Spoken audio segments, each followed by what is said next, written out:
Okay, Ansible,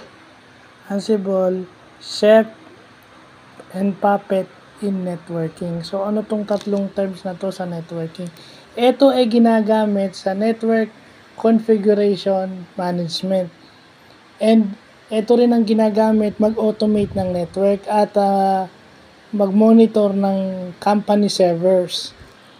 Okay? So, pag sinabi mong Ansible, yung word na Ansible, it is a device for um, instantaneous communication. So, wala na siyang agent. Okay? Yun ang kaibahan yan. Ang kaibahan ng Ansible sa Puppet, yung Puppet may agent, yung Chef may agent, yung Ansible wala. Okay? Yun lang ang ibig sabihin nun. Pag sinabi mo namang Chef, it is to streamline network configuration and automation. So, ibig sabihin, may agent siya, pero pinapaigsi niya yung access, yung dadaanan. Okay?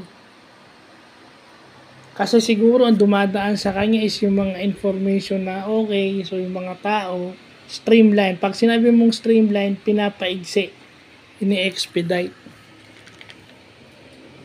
And then yung Puppet, kung gusto mong i-centralize yung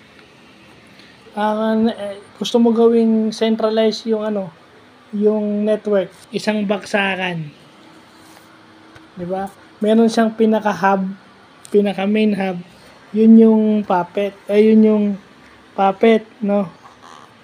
Yung Chef for streamlining and yung Ansible o yung walang agent. So yun lang yung natutunan natin ngayon. Well, anybody in the IT industry that knows these terms, parang ang yabang na ng tingin mo niyan. So, etong mga technology and terms na to, ito ay nabuo dahil sa pangangailangan ng business. Lalo na yung mga company servers ngayon na ang information na laman is very private, very personal, at hindi pwedeng may mabura, hindi pwedeng may mawala, hindi pwedeng mapunta sa maling tao. So, yun. Itong mga term na to ginagamit nila dahil ang mga information na hawak ng isang business is baka matindi para sa kanilang customer. So, yun lang yung bottom line doon. Lahat ng ito ginawa para mapangalagaan yung company server. Diba?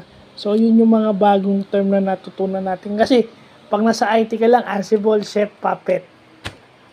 Pagka alam mo na, okay, alam nyo anong ibig sabihin, alam nyo paano gamitin. Pero yung pinakadahilan, pinaka-objective, bakit siya nabuo, yun yung hindi nyo tinitignan. Okay, kumbaga sa lesson planning, cognitively,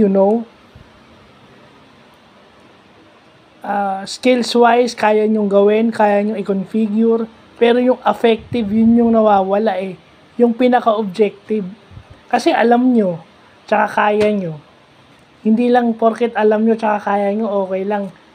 Alamin nyo bakit siya nandun, bakit siya kailangan streamline, bakit siya kailangan i-centralize, bakit kailangan niya bakit minsan kailangan niya ng instantaneous communication. So, yun bakit kailangan instantaneous communication for Ansible, bakit kailangan i-centralize for Puppet, at bakit kailangan streamline using yung Chef. Alam nyong gawin, alam nyo kung ano siya, pero hindi nyo alam bakit kailangan gawin ng business yon. Dapat titignan nyo rin yung business side, bakit kailangan. Look deeper into things para mas ma-appreciate. Kasi pag na-appreciate nyo yung ginagawa nyo, ang mali nyo minimal.